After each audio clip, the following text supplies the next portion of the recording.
And yeah, thanks for letting us know about Lisa's mom too. We'll definitely keep her in our prayers and the whole family. Um, so I just came from the beach. We've got beaches here in Cleveland, and I tend to do my work there in the evenings when I can, which feels like it shouldn't even be allowed while I'm like they're doing work and it's beautiful and there's a breeze but I enjoy it. And yeah, it's been an eventful month. So we'll dive into the Lojong teachings as taught by Trungpa in Training the Mind tonight. But there's a couple things as I've been doing in this series that I just have been bouncing around in my mind that I kind of want to share and talk about. And one thing that came up a couple weeks ago, I did a talk for the Cheetah House organization about it was called from a series called Letters to My Former Self. And so it's kind of trying to take some of the good out of things that have happened over the last 10 years or so that was not good and kind of notice where I was not following my inner wisdom, and recognizing better paths forward. And so one of the threads that has evolved from that I've been having a lot of discussions about is around informed consent in meditation spaces.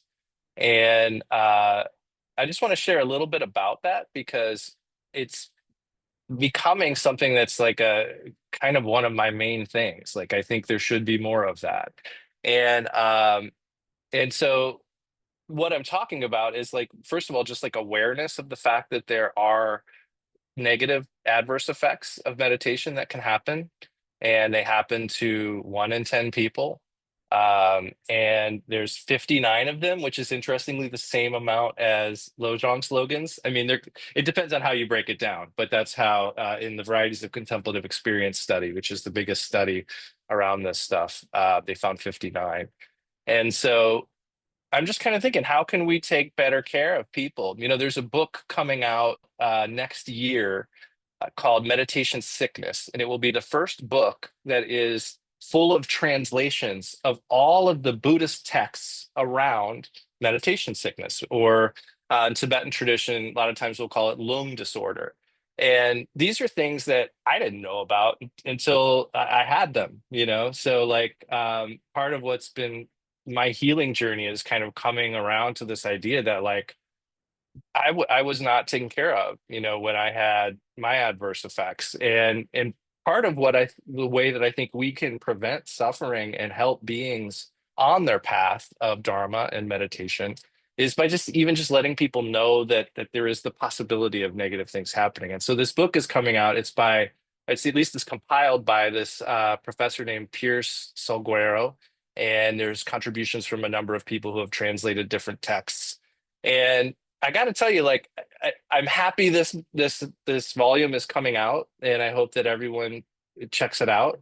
But I also am like kind of shocked at all of the long translations I've read of like descriptions of pure realms and like just very detailed minutia. And like we're just now getting around to translating the things that have to do with making sure people can meditate safely. And I think that's a little unfortunate. And so I'm glad that it's coming around. And I want you to just kind of consider the idea. This may be the extreme example, but what if when we showed up to learn some meditation, we were given an info sheet, like when you go to pick up a prescription at the pharmacist, and it would say like the name of the technique, where it comes from, indications and intended uses. What is the form of meditation designed to support or cultivate? What are the primary goals or benefits of this particular practice? Another piece might be instructions for use. Directions is usually what you look for on your prescription sheet. How long should you do this? How often? In what conditions? Should it be done with eyes open or closed or both? Or is there any required tool or posture involved? Another section might be possible side effects, and we could list both the common and serious known side effects.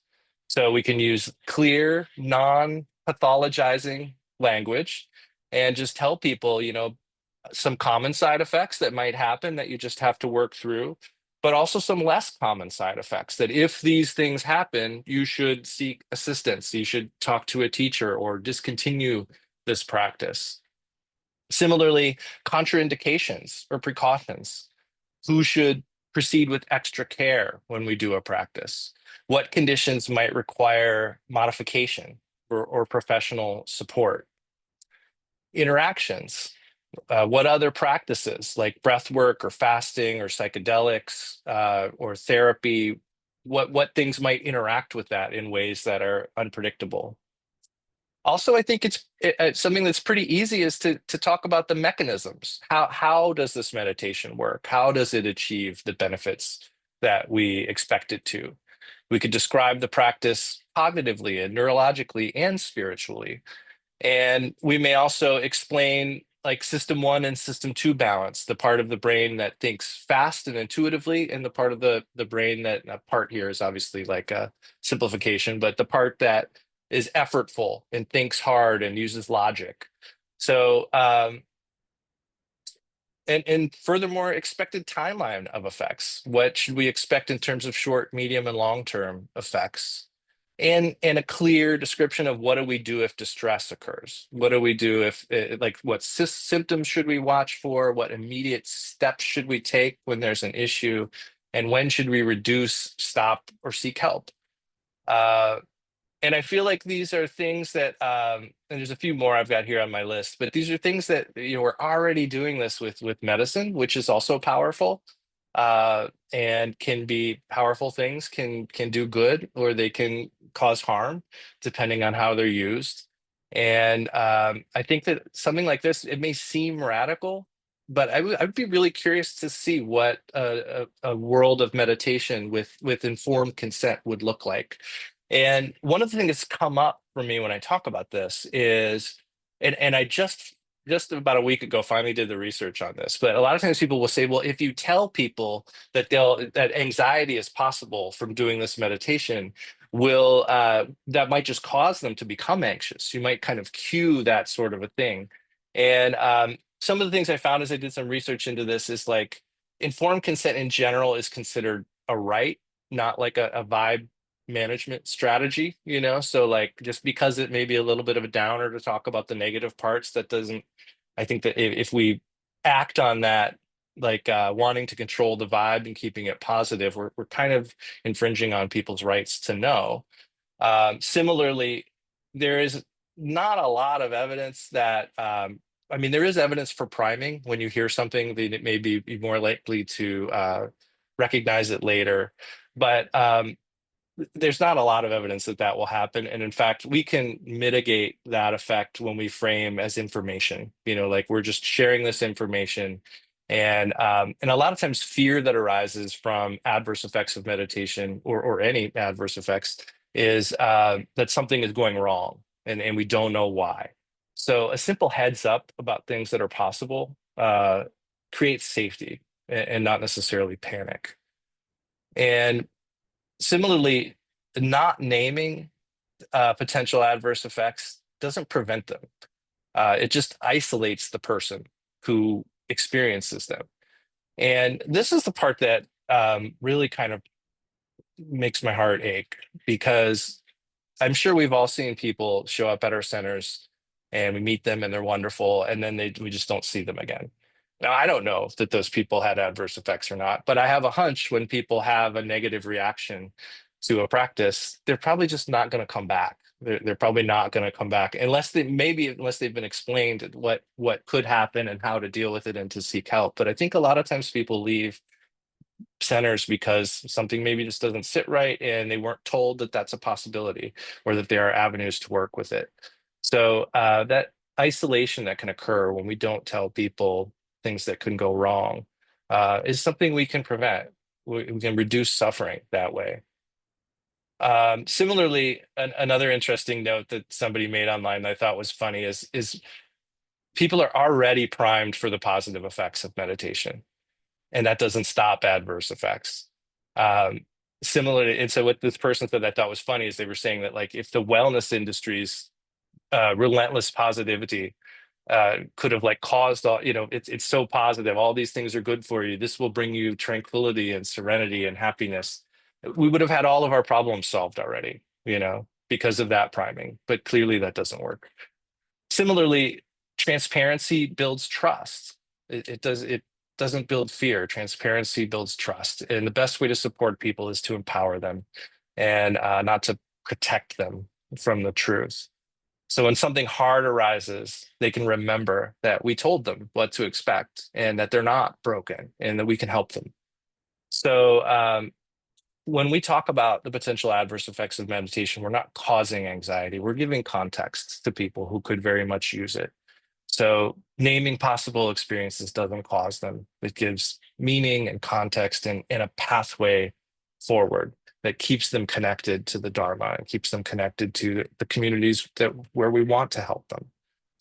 So I just want to bring that idea up because it may seem a little radical, but I think it's a direction that things are going to have to go in. And I think it's one of the best ways that we can support people on the path and keep people working towards their own to the twofold benefit for their own benefit and for the benefit of others. So I just wanted to start with that, something to think about.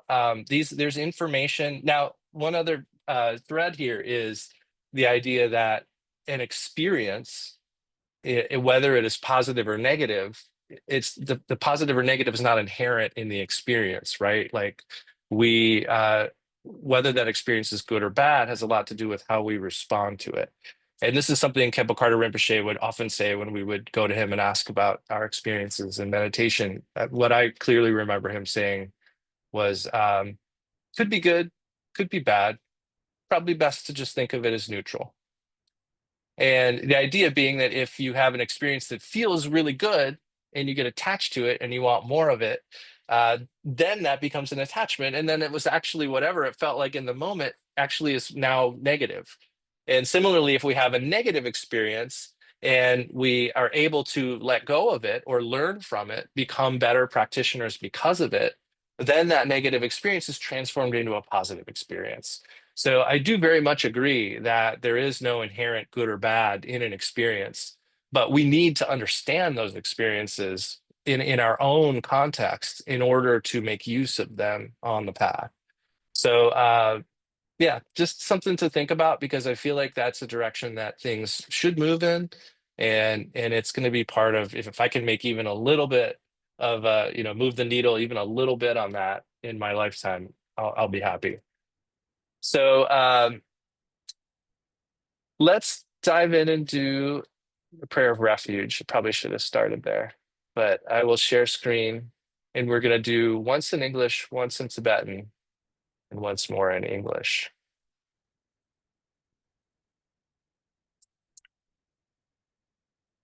I take refuge in the Buddha, the Dharma, and the Sangha until I reach enlightenment. By the merit of accomplishing generosity and the other perfections, may I attain enlightenment for the benefit of all sentient beings. O Sangye Chudang Soki Chogyam La Jang Chu Padu Dakmi Kyapsu Chi Daki Jin Soki Pe Sunam Ki Rola Penchi Sangye Drupal Cho. Once more in English.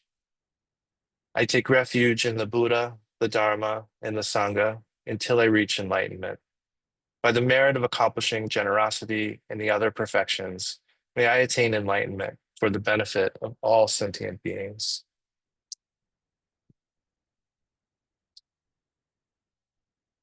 Okay. So we're picking up on point 6 of the 7 points of mind training. And they're getting a little shorter, the descriptions, as you get towards the end of the Lojong text. Sometimes you have just 1 or 2 sentences describing some of these slogans.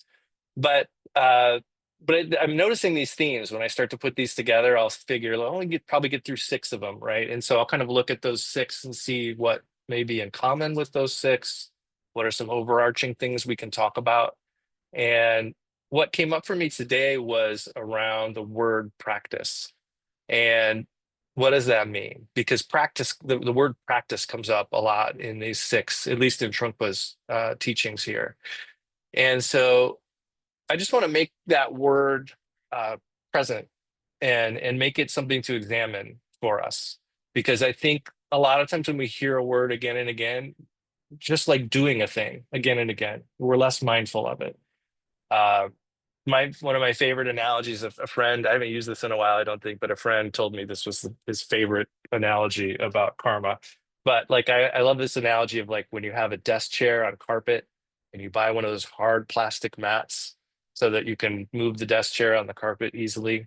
And when you get a brand new mat, it's awesome. You can roll everywhere, super smooth, right? But because I'll just speak for me, because I like the wheel right between my feet in the front, the wheels kind of always end up in the same place. So gradually you get these little divots where the wheels tend to sit. And as you go to scoot in, the wheels will kind of ka-chunk into the grooves. You'll just be scooting in, and all of a sudden, poof, you're in the spot you want to be, or at least where you did at one point. And so the longer that happens, the more we sit in those divots or roll into those divots, the easier it gets to roll into those divots. And it takes very little effort and we don't even notice it. It just kind of happens. And similarly, the longer we're in those dips, those ruts, the harder it is to get out of them. We have to push a little harder to get up out of that hole. And action is like that too. Karma is like that too. The more we do a thing, the easier it is to just kind of happen on its own. And that can be a good thing. I mean, part of the reason why we work with karma and talk about karma is because we want to train for the virtuous, alive, awake kind of actions, and so we can, in a way, make those things more intuitive and more spontaneous. And that's sort of what we're working on when we repetitively try these prayers, these aspirations, these practices. We're trying to train so that the chunk into the divot is not an unvirtuous thing or an unmindful thing. We're trying to train to just spontaneously find ourselves being awake and in the moment. But where this metaphor, I think, diverges is it that ka-chunk is something that we're present for. We are awake for. It is, we're totally aware of it. And so that's where the analogy kind of falls apart when we start to look at the positive karma we're trying to generate. That's actually, we're aware of it in every moment. And I think practice is something that we should think about in terms of keeping alive, keeping our practice alive, keeping our awareness alive, keeping our compassion alive. When we talk about Dharma, Dharma is the way things are. Dharma is, we could say, the truth. I think truth is a troublesome word in our language, especially when we talk about religion. But Dharma is sort of just the way things work. And Buddhism is a way to teach the Dharma. Buddhism was developed to teach the Dharma as the Buddha taught it.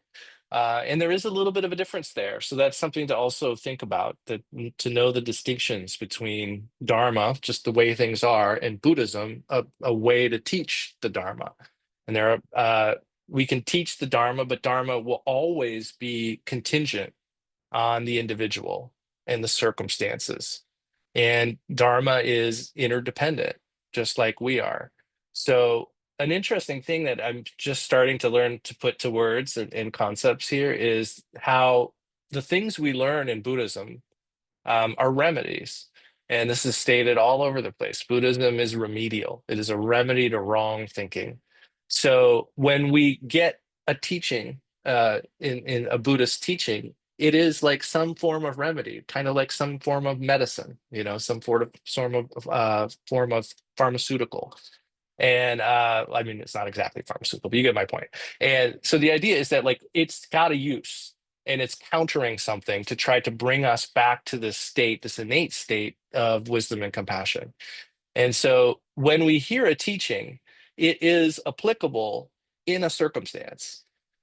And I think that's a really important thing to keep in mind. Like, if we're hearing teachings and just turning them into those divots in the mat and just letting ourselves slide right into them kind of mindlessly because somebody said that's what we should always do, that medicine is not going to work. It has to, we have to be applying the right remedy to the right issue.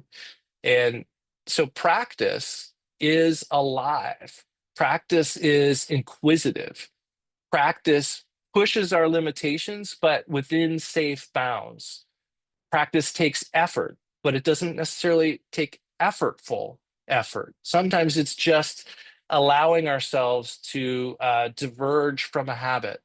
And maybe that feels kind of difficult in the moment, but maybe the habit is to do. We may have this habit, a lot of us, when we get into doing sadhana, prayers, things like that, we can start to form a habit of just doing it mindlessly.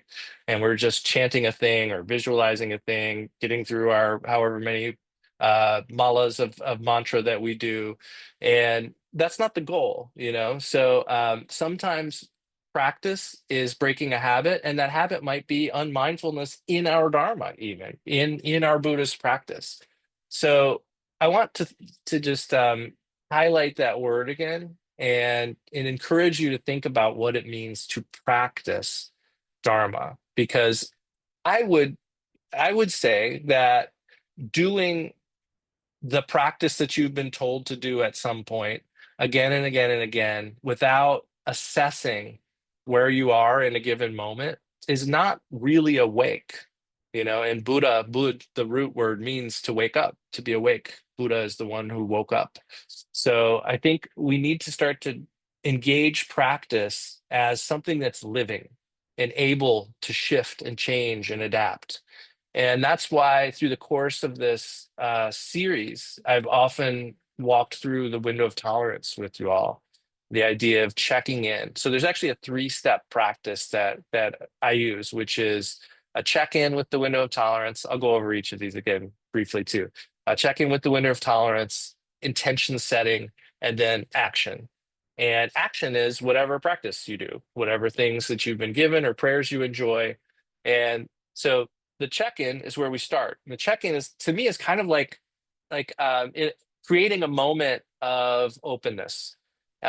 We could maybe even say like allowing a recognition of emptiness briefly. So we're sort of just taking an observational stance, and in that moment we notice the quality of our suffering, the quality of our dukkha at any moment. And I feel like I should say too that dukkha or suffering also just means like discomfort or unsatisfactoriness.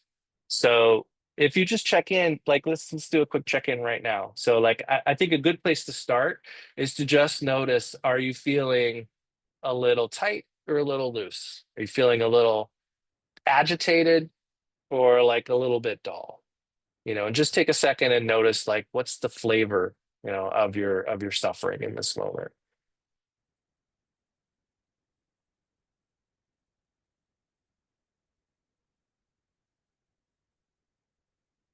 And then we can move on to the spectrum from 1 to 10. So 1 being totally spaced out, 10 being hyper focused.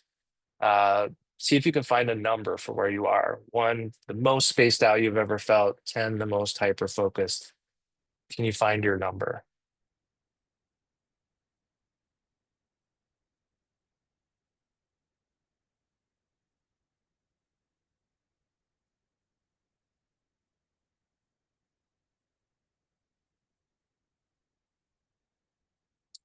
You may notice just through this practice that you feel a little better.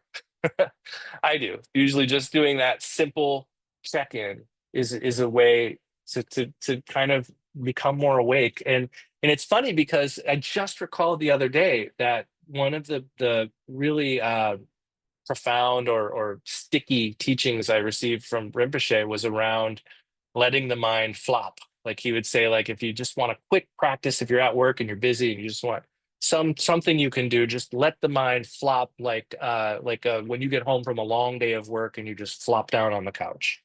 And so I used to do that a lot. Like I would just take this moment to kind of flop. And so in a way, we sort of start that way with the check-in. We kind of just flop and then see, and then we start to observe what's the flavor here. And then from there, we can get specific. And I think the reason I've been teaching this as which of the two flavors and then the spectrum is because I think a lot of times if we feel agitated, we think, that's like a whole category. Like I'm agitated, like that, when in fact, there's so much nuance to agitation and there's so much nuance to dullness or sleepiness.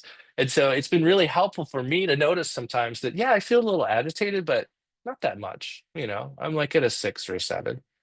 And with that information, we can be aware that like a 1 or a 2 or a 9 or a 10 is probably outside our window of tolerance. And that means that we probably shouldn't challenge ourselves. We're really far out of the ends of our spectrum. And that there's all kinds of physiological responses that happen then too. I mean, there's lots of chemical reasons why we're less able to deal with challenging situations when we're outside our window. So I think it's really important to start that way, to take a check-in, and then to make an intention. So again, to tie this back to practice, if our practice is in the big picture to benefit all sentient beings, which we do by attaining Buddhahood, we need to, in this moment, do something that will advance that goal. And so checking in allows us to know, for instance, when we need to stop a practice, when a practice is pushing us outside of our window. Um, I think all of us here have experience of being so, like maybe you're really tired or you didn't get to eat and things just keep happening and you feel like you're just hanging on by a thread to even be civil to people around you. Like that's probably outside your window. And sometimes we do need to take care of ourselves. Sometimes we do need to do things that will help us come back into balance, and that's not selfish. And so I think it's important to know that. And then when we make an intention, which is what the refuge prayer is really, uh, we can say in the moment, knowing that we're within our window, that we want to do such and such practice. Like I hope that I can become more more clear-headed and more connected with a sense of the illusory nature of everything I encounter through this practice right now, because I want to benefit all sentient beings through the attainment of Buddhahood. And so we're always connecting what we do with that big aspiration. And this relates to the twofold bodhicitta, which also comes up today. If you recall, action bodhicitta and aspiration bodhicitta. Bodhicitta meaning the mind of awakening. And so we want to cultivate both of those, the twofold bodhicitta. So aspiration is great. Aspiration is necessary. Connecting with aspiration, there's all kinds of research that connecting with your sense of purpose creates a greater sense of well-being. So the more often that we can recall our aspirations and connect our actions to it, the better we'll feel, and therefore the more able to benefit others we will be. It's a virtuous cycle. And so we can also do the same with things like taking care of ourselves, taking a little break, and then we can take that break because we want to benefit beings and we know that will help us do that. So let's dive into, and then the final step would be your action. So for instance, if you find that let me give you a really good example. If you find that your flavor is agitated, tightly focused, tense, um, you're probably not going to want to do like a serious concentration meditation practice, because that's on that same side of the spectrum. You may want to go with more of an open awareness practice in that moment. So similarly, like if you're finding yourself really spacey, then doing some sort of open awareness may not be the best thing in that moment. You may want to do something that involves concentration.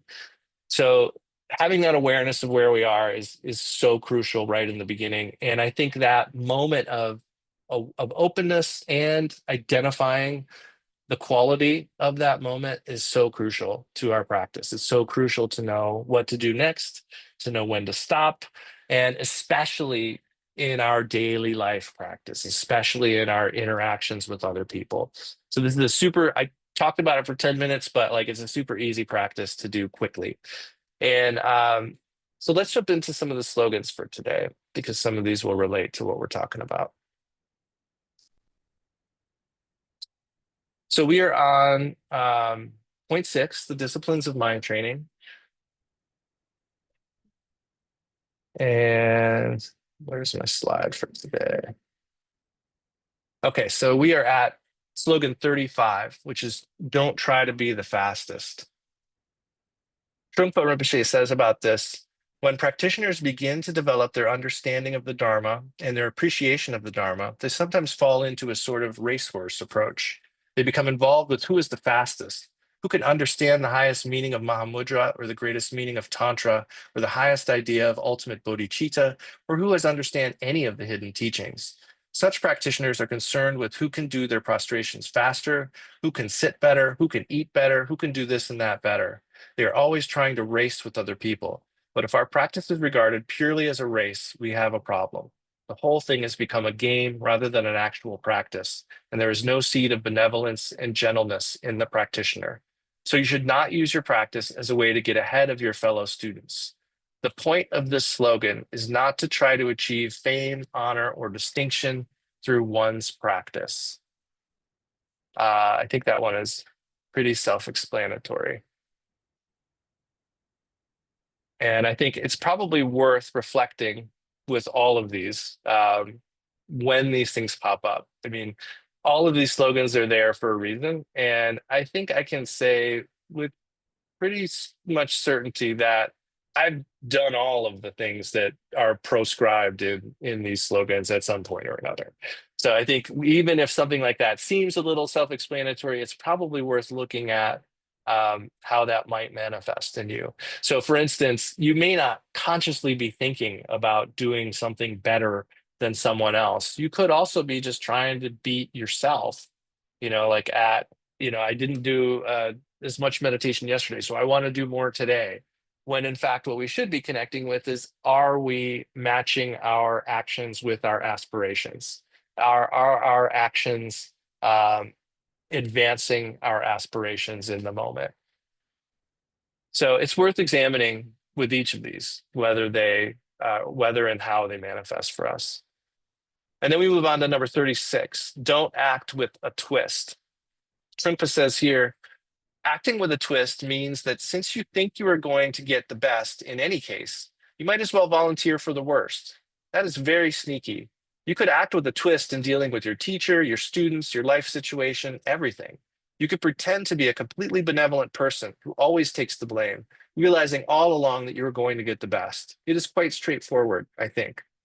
Acting with a twist is a form of spiritual materialism. It is always having the ulterior motive of working for your own benefit. For instance, in order to gain good results for yourself, you may temporarily take the blame for something, or you may practice Lojong very hard in order to get something out of it, or with the idea of protecting yourself from sickness. The practice of this slogan is to drop that attitude of looking for personal benefit from practice, either as an immediate or a long-term result. And I think there's good examples for this. I think we've all at some point maybe made a choice because we thought it would appear virtuous to others.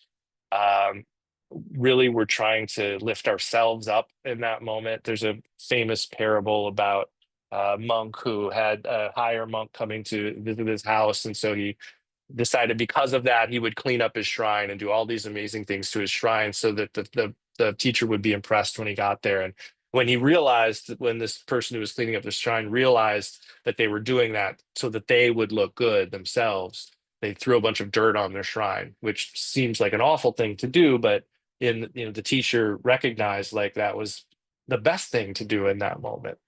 So the twist. I like this twist. This is one of the neat things about Trungpa's teaching, because this is not the translation that is in Great Path of Awakening. He uses a different word, um, which I'll get to here in a minute. But another way to avoid the twist is dedicating merit. That's part of why we dedicate merit, even if we know there's some goodness coming to us, and even if it's a little esoteric and has to do with like benefits and future lives and things like that. When we consciously take a moment to offer that up for the benefit of all beings, we also counteract that twist. And So the other translation, this was don't act with a twist. What at least in one of the translations I have, I'm finding it's not in the book, but I saw it as don't resort to magic. And so what Clay McLeod, what his commentary says in Great Path is if you accept a setback for the time being out of a desire for future benefits for yourself, or if you practice mind training expecting to cure illness or mental disturbances and ward off adverse situations, your practice is wrong, like hypocritical charlatans. Don't act this way. Whatever happens or sorrow, whatever happiness or sorrow comes, meditate without arrogance, hesitation, fear, or hope. He goes on to say, with this example, consider the topic of mistaken Dharma practice. Mistaken outlooks are outlooks based on eternalism or nihilism. So when you hear those two words, that is a bright sign pointing at the parable slash history of the life of the Buddha. Uh, Two phases, one of materialism, one of nihilism, neither worked. And he had to find a middle way. So mistaken outlooks are outlooks based on eternalism or nihilism. Mistaken meditation is meditation that clings to some sublime state. Mistaken conduct is conduct that is not consistent with the three ordinations. Mistaken dharma denotes anything that is contradictory to the ethics or outlook authoritatively taught in the holy dharma, regardless of whom it comes from, you or someone else, the very best or the very least. I want to read that one more time because it's making me think. Mistaken dharma denotes anything that is contradictory to the ethics or outlook authoritatively taught in the holy dharma, regardless of whom it comes from, you or someone else, the very best or the very least. It will propel you into samsara and the lower realms. It's like taking the wrong medicine for an illness or applying the wrong disciplinary measures. So getting back to what we're talking about with like knowing the remedy for the situation. And so Dharma is not magic. Dharma takes constant wisdom and compassion. It takes presence. And while it's not selfish, knowing oneself thoroughly as you are in any given moment, again and again and again, is the heart of practice. So it's not selfish to try to know yourself, to thoroughly know yourself. That is wisdom and compassion. The more that we become familiar with our situation, with who we are, what our nature is, uh, but that also means knowing our rough patches. That also means knowing when what we call kleshas in this vernacular, when those arise, when our negative emotions arise, when our bad habits arise. Recognizing those is wisdom. Um, Handling them in a way that is careful and honors that Buddha nature is compassion. So that familiarity with the self and that growing familiarity is such an important through line to all of this. And the wisdom and compassion that we talk about is not something that someone else can give us. It is something that we have to come to know and cultivate. And it is uniquely difficult for each of us. We all know that there are parts of us that we don't want to think about or get to know.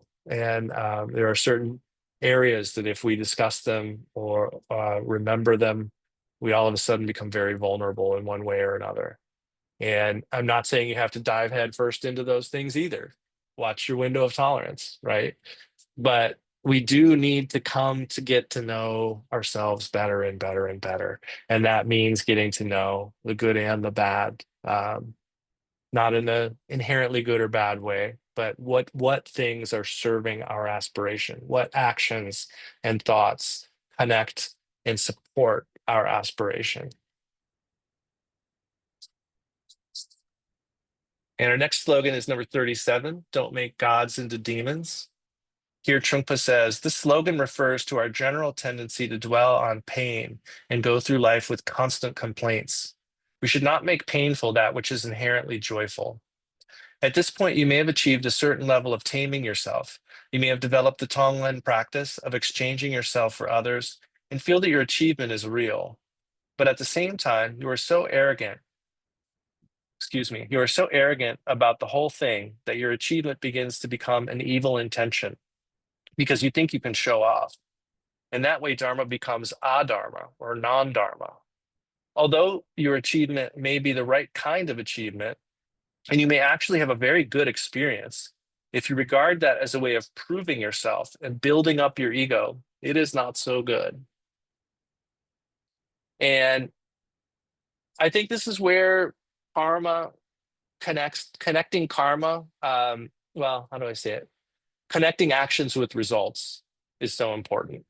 Um, Often when people teach karma, they'll say that the Sanskrit karma, which means action, actually connotates, I don't know, means that both the result and its action together. And that's a challenging thing. I think so many of us think just of how it feels in the moment to do a thing without anywhere near as much thought to what is this going to result in or what does this lead to. So coming to see actions and their results as inseparable, as one, is a great way to counteract this tendency to make gods into demons. And this is why specific intention setting is so important. And so when I encourage you to do a check-in, an intention setting, and an action, I mean, I can't say I do this all day long, but I'm trying to do it more and more often all the time because it's a great opportunity to reconnect with what matters to us. It's a great opportunity to reconnect with what should be our driving force, in this context, bodhicitta. So I think checking in with our intentions, checking in with ourselves, making an intention that fits our current situation, and then acting based upon that is again another way to prevent this making gods into demons. And it's because we turn gods into demons when we mismatch our actions with our intentions. If we think we're doing something for a certain reason, but it's actually undoing what we want to get done. So that's one way to think about turning gods into demons. And the last slogan in the sixth point is number 38. Don't seek others' pain as limbs of your own happiness. This slogan this is Trungpa's words. This slogan is quite straightforward. You hope that somebody else will suffer so that you can benefit from it. Here's a very simple analogy. If a member of the Sangha dies, you might inherit his or her meditation cushion. Or if you're a Vajrayana practitioner, you might inherit his bell or dorje. We could expand on that logic in any number of situations, but I don't think it is necessary for us to do so. We should not build our happiness on the suffering of others. Although it may benefit us if someone experiences misfortune, we should not wish for that and dream about what we could get out of such a situation. Happiness that is built on pain is spurious and only leads to depression in the long run. It just struck me right now. I don't know how often I've heard depression in Buddhist teachings as a word. Like I think this is it. That's one of the reasons I love engaging with Trungpa's teachings, is that he really carefully selects his words, I think. And this is an interesting sentence. Happiness that is built on pain is spurious and only leads to depression in the long run. So this is really a tough one, though. On the surface, it may not seem like it, but is there anyone in this room that has not, at one point or another, reveled in a little Schadenfreude? I mean, I think it's Yeah. pretty, yeah. So it happens, and so I think it's worth watching. And I think that this is a great way to apply the three vehicles approach. So a great book, Creation and Completion, by it's a little too far for me to reach. Trungpa Rinpoche. He has a great description of the three vehicles approach in here, which is to abandon, to transform, and to recognize. Abandon, aligning with the Hinayana vehicle, transforming, aligning with Mahayana, and recognizing Vajrayana. So if we find a situation where we are there's some inertia towards wishing somebody gets some results, the karmic results, like the colloquial way we use karma's going to get him someday. The first approach could be to try to just abandon that just to let that go. Sometimes that's hard, sometimes that's easy, depends on the situation. It could be to try to transform that, which is where we can revisit the idea of the three seeds aspiration. Um, May I may this anger that I'm experiencing it contain the anger of all sentient beings.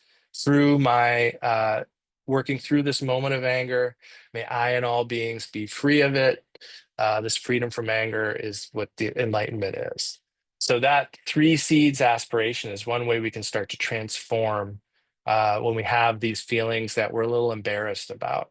Because one thing I don't want you to do is to suppress those or repress those or demonize those thoughts. I mean, the content of the thought could well be negative, but there is some wisdom inside of us that is the nature of that. The nature of that thought is always wisdom. And there's some data, some information in there that's important.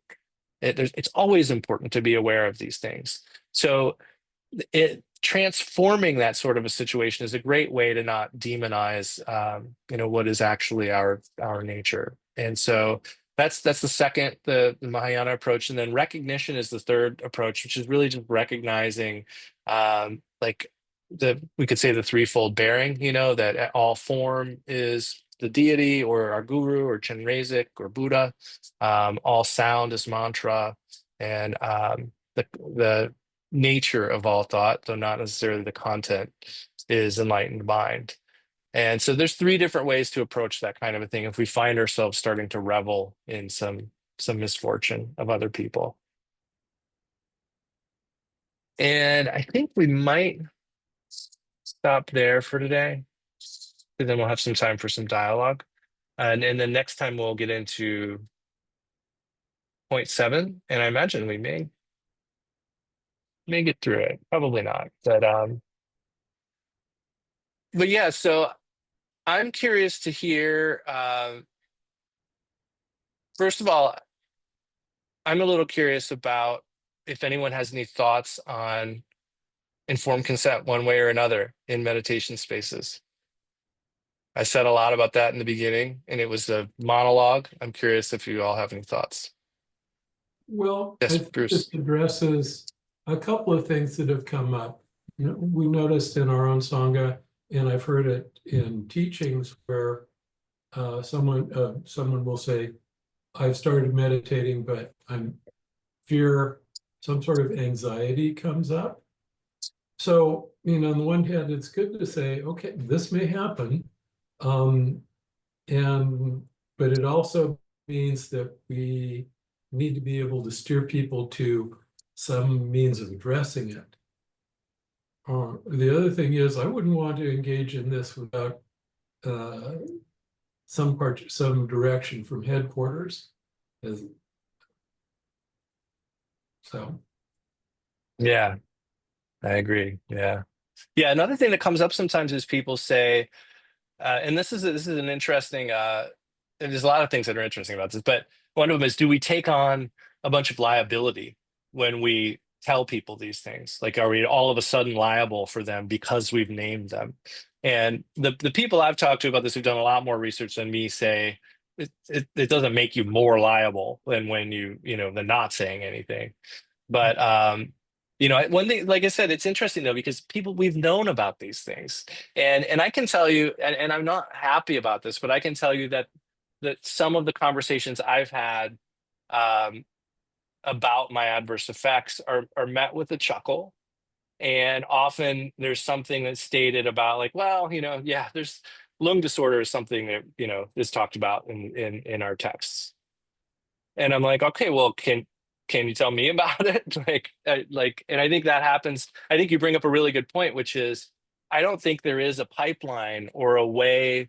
I don't know that we have people that are equipped to help people necessarily through these challenges. But it may just be because this has somehow fallen out of fashion to talk about.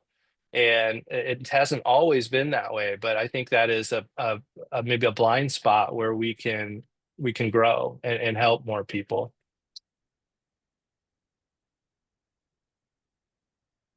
Any other thoughts, Bruce? I Well, I appreciate do that. think it's worth looking into though, because in A, it's happened to us often enough, and B, um, some people some lamas are, will say reassuring things, but they don't have any, they don't have anything to really address it. But I have heard a couple of people, and unfortunately, I've never been in a position to write down their response, who have said things that struck me as being, as like addressing the topic, not just saying, making it better, but actually saying, well, this is, this is what's happening, and this is what you can try and do. Mm, that's good. Yeah. The answer is out there. We have to look for it. And just as someone's assembled the possible negative consequences of meditation, it would be good to assemble the possible means of addressing them. Yes. Yeah. And there's so many things coming together here, like culture, language, psychology, even, So, another thing that's been on my mind lately is I was at a seminar about neurodivergence and mindfulness. And one of the things that came up there was around acquired neurodivergence. And neurodivergence can be acquired. Neurodivergence is not one thing, it's just a divergence from some identified or constructed norm. And so we, especially in long-term meditators, there is a neurodivergence that is acquired. So we are actually, it's funny because when you hear it that way, like we're acquiring neurodivergence through changing the pathways in our brains that are to a way that is different, divergent from the way most people think. Um, Boy, that sounds like something you'd want to know right at the start. Mhm. I see Jody asked lung to start. So lung means wind. And I can't tell you much about this because nobody's told me much about this. If anyone wants, I posted the talk that I gave for Cheetah House, I'll actually see if I can find a link and put it here. But lung disorder, yeah, I don't know enough about it either. And I wish that I did when I was experiencing what might have been that. I know I've talked about this in here before, but my experience was non-referential fear and terror, which is the most common side effect of meditation.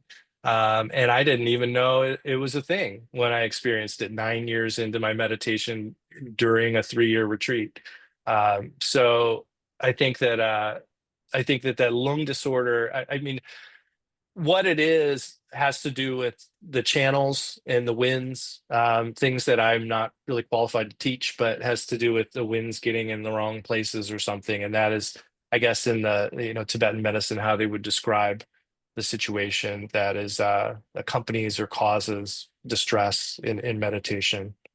Um, Culture. Can you speak about that? Can you say some more about that, Jody? Yeah, no, first I wanted to say, I thought you were saying like when you receive a lung, like Oh. not talking about that. You're talking about an actual lung, like a breathing thing. Is that what you're saying?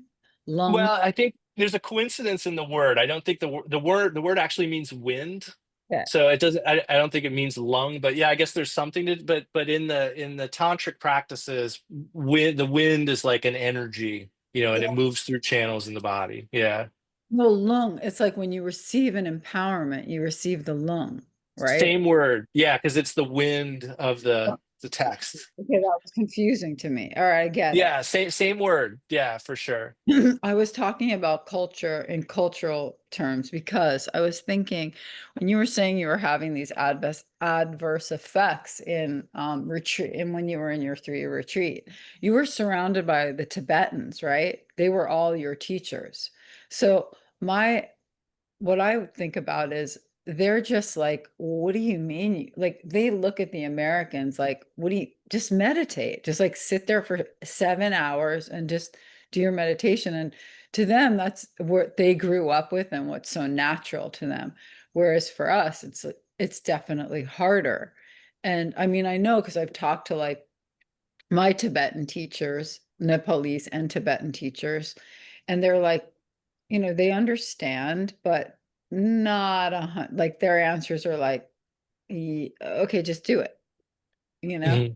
Mhm. And even if and this could be with anything, like any conversation I would have that's very much like, to me as a Westerner, I'm saying, well, I feel this way about certain things about the practice, and they're just looking at me like, all right, well, just do it. Like if they have the simplest answer. So that probably was also, I mean, you probably felt that, right? I mean, you're surrounded by the Tibetans and you're like, yeah, I feel this way. I heard part of your talk when you were saying like the mice are eating through the wires or Electrical cords. electrical, they're catching Yeah. fire, and they're just like, well, because the spirits or the nagas are not happy, then that's going to happen. But that's really their belief. I mean, that's 100 Hmm. they're believing. So when they're looking at you or whoever else is in retreat or any student, they're like, well, yeah, that's it.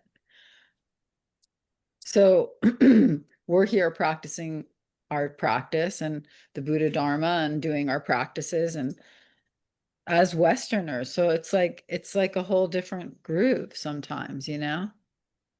Well, and it's interesting because I got excited there because there's like so many layers of this that are becoming more apparent to me because I've been doing some writing this summer and I'm in some writing groups and I wrote a little bit about that experience in retreat and somebody brought up the first two people actually brought up um, like white saviorism, and I was glad they did, because we need to be aware of these things, like, is this just me coming in and saying like, let me fix all the Tibetan stuff, and that's not obviously my intention. My intention is to help everyone learn the Dharma in a way that's safe and effective. But I think what was interesting is they thought that my teacher was Tibetan, the person making all of those decisions, and I was like, no, that was an American. And I think that highlights another layer to the cultural interactions we experience in our tradition, because there's a layer, particularly amongst I think like maybe the what we might call like the first generation of American lamas, to be very to defer to whatever they heard before once, almost in a fundamentalist kind of way. Like it's just very rigid, and I think that there's a none of these things are inherently bad. Like I really mean that. Like I think there's a time for all of these things, and there are times where I needed to hear, just keep going, just keep doing it. Like definitely that was important to me at various times in my life. But I think we also bump into this thing where we just want to be so protective of the tradition or what we were taught that we become rigid and brittle. And I think and I can tell you that I don't know that that came up in my talk, but I can tell you that Rinpoche, like part of what was going on was nobody was talking to Rinpoche. Nobody was telling him what was going on because they were afraid to like tell him these things because it was like a difficult situation. It's funny. I've been at 3 Dharma centers where we've needed to exterminate now. And there's always a big hubbub about that. And that's a whole other conversation. But I'll tell you what, this may be a little shocking, but when the conversation was finally had with Rinpoche about taking care of the mice, his response was a version of and understand Rinpoche's loving heart, and his, I see him as a Buddha. He said, "Kill them all," and it was not like malice, like kill, kill those jerks or something. It was like, this is a big problem.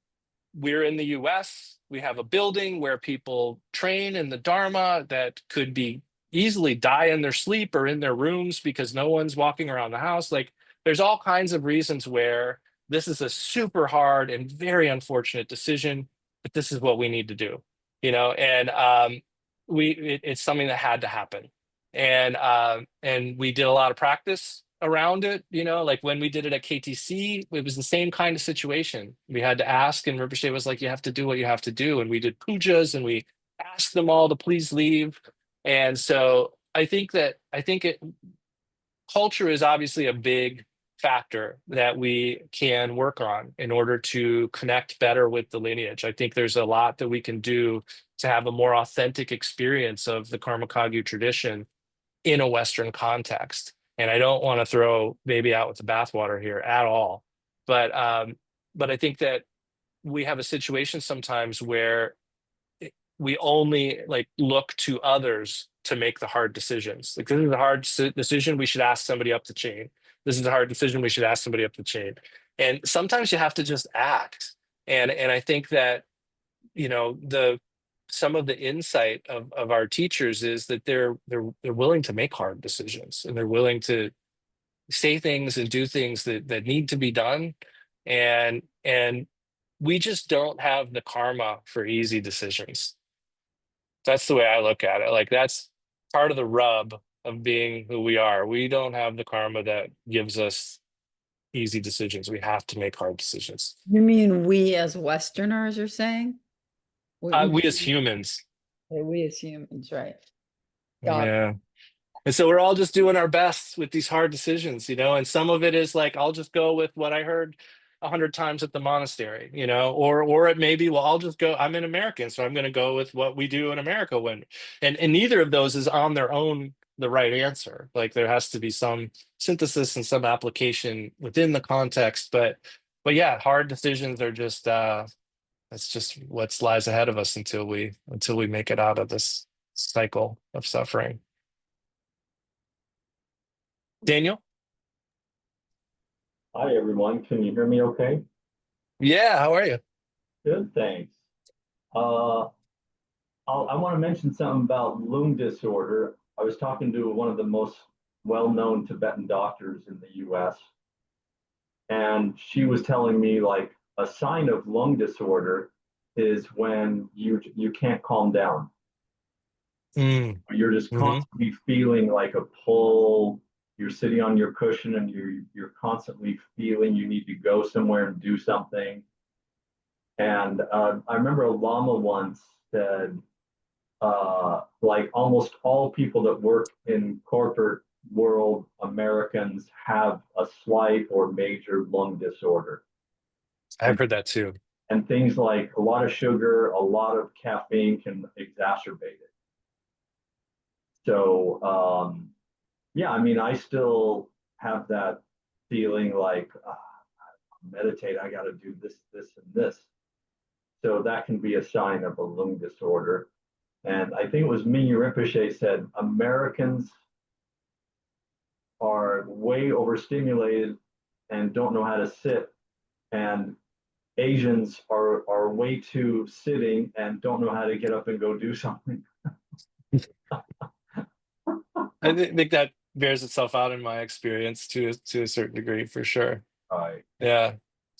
Yeah, it's I mean, there's so much. I look at these things as like amazing opportunities. Like, I think that I mean, this is all so new, you know, like this is all so new in our context. And the Dharma has changed, you know, throughout its entire existence, and it has changed for reasons related to culture. It has changed for reasons related to like survival, you know, to compete in the marketplace of religions or spirituality. Like, there's just so many things that that I think we need to one of the highlights, or one of the main points I covered in my talk for the Cheetah House, was around dynamic complements, which I think a lot of times means difficult discussions, you know. So like complements meaning like things that like I think the best example is like tight and loose, you know. Like, you can't just get rid of tight and loose except by balancing them. And balancing is a process that goes on over and over and over again. So, for instance, one of the things that I think is a conversation that needs to be ongoing is cultural fidelity versus cultural relevance.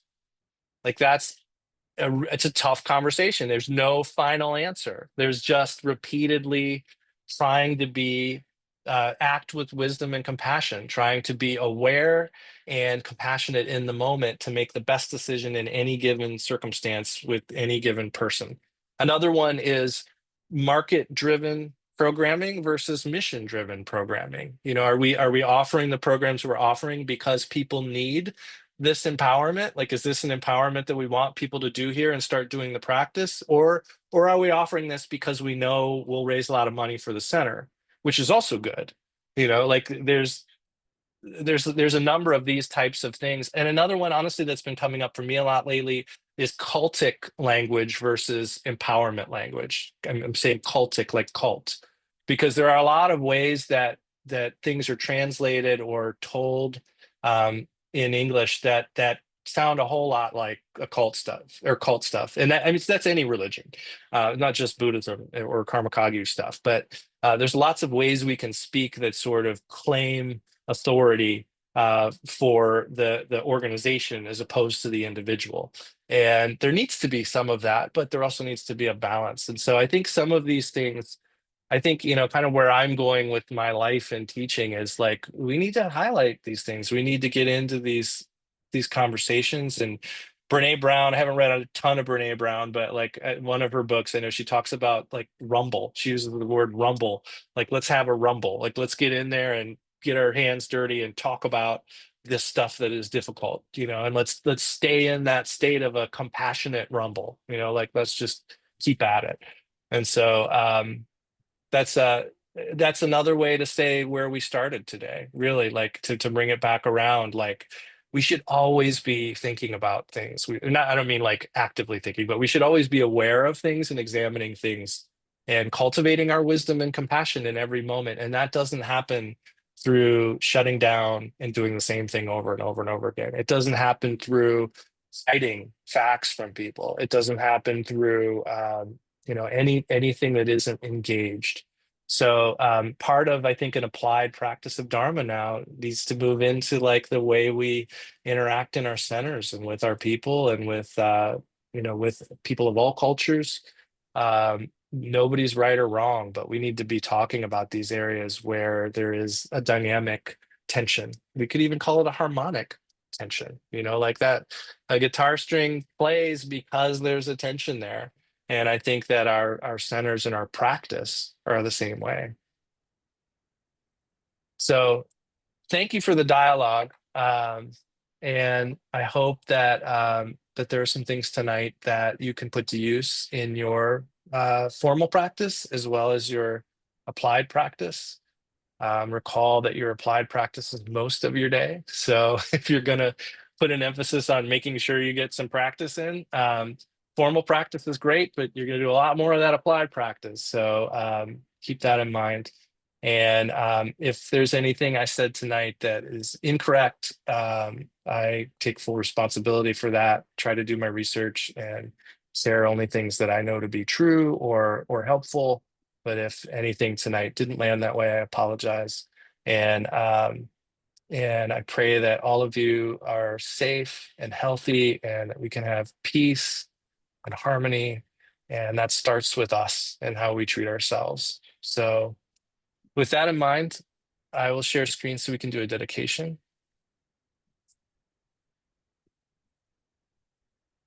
Oh, I shut it down just a sec.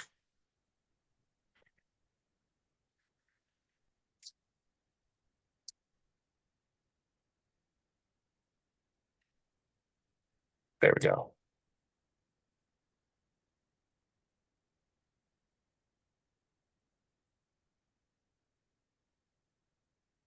Okay, so we'll say 2 verses here. I know I've said this before, but I'll just reiterate that these 2 verses relate to like the relative and the ultimate aspects of bodhicitta, which we could also relate to our action and our aspiration. So our first one here has a lot to do with action. The second one has to do with our aspiration. By this merit, may all beings obtain the omniscience of Buddhahood and defeat our common enemy, wrongdoing. From the stormy waves of birth, old age, sickness, and death, may we free all beings. The courageous Manjushri, who knows everything as it is, Samantabhadra, who also knows in the same way, and also all the bodhisattvas, that I may follow in their path, I completely dedicate all this virtue. And just briefly rest your mind.